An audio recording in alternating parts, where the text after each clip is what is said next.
आइए दोस्तों देखते हैं क्षेत्रफल में समकोण त्रिभुज पर आधारित बहुत ही ज्यादा इंपॉर्टेंट क्वेश्चन देखते हैं। और मैं आपको बता दूं, मैं इस प्रकार का पहले भी एक क्वेश्चन बता चुका हूं, ठीक है ना। तो ये आज हमारा इस प्रकार का दूसरा क्वेश्चन है। अगर वो आपने पहली वाली वीडियो नहीं देखी तो पहले आप उसे जाकर देख लीजिए। उस वीडियो का लिंक इस वीडियो के नीचे दिया गया है। आपको समझना रटना नहीं है, और ये क्वेश्चन बहुत ही ज्यादा इंपॉर्टेंट है अपने आप में, ठीक है ना। तो देखते हैं क्वेश्चन है, एक समकोण त्रिभुज की भुजाएं सेंटीमीटर में x-5, x-10 और x है, इसका क्षेत्रफल सेंटीमीटर स्क्वायर में ज्ञात कीजिए। अब देख समझना, एक समकोण त्रिभुज है भाई।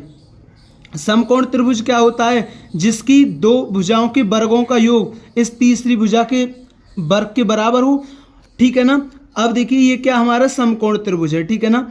अब उसने बोला है इसकी भुजाएं, ये मैंने x-5 ले ली, और ये क्या है x-10 ले ली, और x, तो भाई x तो कर्ण होगा क्योंकि x तो सबसे बड़ा है। x में से यहाँ तो 5 घट रहा है, यहाँ 10 घट रहा है, लेकिन x तो बड़ा है ना, तो इसलिए x क्या होगा हमारा कर्ण होगा। इनमें से कोई सा भी आधार हो सकता था, कोई सा भी लंब हो सकता था, ठीक है ना। तो ये मैंने x-10 आधार मान लिया और ये मैंने लंब यानी ऊंचाई मान ली, ठीक है ना। अब देखिए, अब जैसे x-5 और x-10 और x, अब तुम यहाँ x का मान अपनी तरफ से सोच के ट्रिपलेट बना सकते हो कि इन दो जो ये दो भुजा होंगी, ठीक है ना, जो दो भुजा होंगी, इनके वर्गों का योग तीसरी भुजा के वर्ग के बराबर बैठ रहा होगा, तो ये हमारी ट्रिपलेट बन जाएगी, ठीक है ना, पाइथागोरस प्रमेय लग जाएगी। लेकिन आप घर तो बना सकते हैं, लेकिन एग्जाम हॉल में आपको नहीं सोच पाएंगे, ठीक है ना। आप एग्जाम हॉल में ऐसा नहीं सोच पाएंगे कि x का मान क्या होगा, ऐसी कौन सी ट्रिपलेट होगी जो इसे सेटिस्फाई करे, आप नहीं सोच सकते। मैं आपको, ठीक है ना, और जो मैंने इससे पहले वाला क्वेश्चन बताया था उसमें तो और ही ज़्यादा थोड़ा हार्ड क्वेश्चन था वो तो, ठीक है ना। तो आप ऐसा नहीं सोच पाएंगे, इसलिए आपको बेसिक ही करना होगा, क्योंकि देखिए आप कहीं भी मान नहीं खाएंगे। अगर आप बेसिक करना आता है ना तो आपको कहीं भी मान नहीं खाना पड़ेगी, ठीक है ना। अब देखिए हम जानते हैं क्या होता है, जो कर्ण का वर्ग होता है इन दोनों भुजाओं के वर्गों के योग के बराबर होगा। अब देखिए इन दोनों भुजाओं के वर्गों के योग के बराबर होगा x-5 का वर्ग और x-10 का वर्ग बराबर कितना है x², ठीक है ना। तो देखिए a² प्लस b² और -2ab, तो 2 पंजे 10x। अब ऐसे ये a² प्लस 10 का वर्ग 100 -2ab, तो 10 दूनी 20x बराबर x²। अब देखिए x² और x² कितना हो गया 2x², और 25 और 100 कितना हो गया 125 हो गया। अब देखिए -10x और -20x माइनस का 30x हो गया बराबर कितना x²। अब देखिए ये प्लस का इधर आके माइनस का, तो 2x² में थे, एक x² गए तो कितना बचा x² माइनस 30x प्लस 125 बराबर 0। अब देखिए आप 125 के ऐसे फैक्टर करो, यहाँ प्लस है ना, तो प्लस उन फैक्टर का योग कितना आए 30 आए, तो 25 पंजे 125। देखिए अगर यहाँ प्लस होता है तो ऐसे फैक्टर करने पड़ते हैं कि इनके 125 के फैक्टरों का योग कितना है 30 आए, तो 25 और 5 30 ही होता है, ठीक है ना। लेकिन अब आपको ये फैक्टर ऐसे रखनी है कि माइनस का 30x बने x²।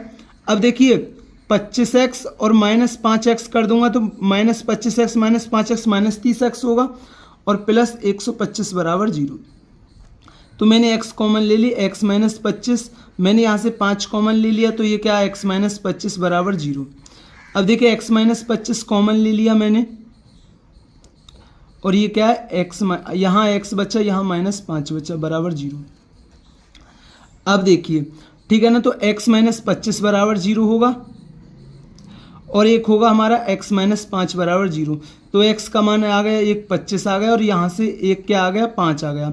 अब देखिए x के मान आपके पास 2 आ गए, लेकिन एक बात बताना, आप जैसे x -10 है, अगर x का मान 5 लेते तो 5 में से 10 घटाएंगे -5, क्या ऋणात्मक भुजा की लंबाई हो सकती नहीं हो सकती? तो x का मान 5 तो हमारा संभव ही नहीं है, x का मान 25 संभव है। अब इन्हें रखो, देखिए ठीक है ना। अब ये क्या है, तो 25 में से 5 गया, कितना बचा 20, और 25 में से 10 गया 15, और ये कितना आपका 25 है। तो ये ट्रिपलेट थी आपकी, समझे नहीं समझे? 20 15 25 की ट्रिपलेट थी, समझे या नहीं समझे? आप बोलोगे भैया बिल्कुल समझ गए, ठीक है ना। अब देखिए, तो उसने क्या बोला, तो भाई ये तो कण है और इनमें से एक मैंने आधार लिया है, एक मैंने लंब लिया है। अब उसने क्या बोला था, उसने बोला था इसका क्षेत्रफल। हम जानते हैं समकोण त्रिभुज का क्षेत्रफल क्या होता है, 1/2 आधार गुणा ऊंचाई। आधार ऊंचाई कोई सा भी ले सकते हैं, ठीक है ना। तो आधार गुणा ऊंचाई, ठीक है ना। तो 2 धाम और 15 धाम 150 किस में आएगा, सेंटीमीटर स्क्वायर में। तो दोस्तों ये क्षेत्रफल में समकोण त्रिभुज पर आधारित बहुत ही ज़्यादा अच्छा क्वेश्चन था, मैंने आपको अच्छी तरीके से समझा दिया है। अगर दोस्तों वीडियो पसंद आई हो तो वीडियो को जरूर लाइक किया करें, चैनल पर नए तो चैनल को जरूर सब्सक्राइब किया करें। थैंक यू दोस्तों।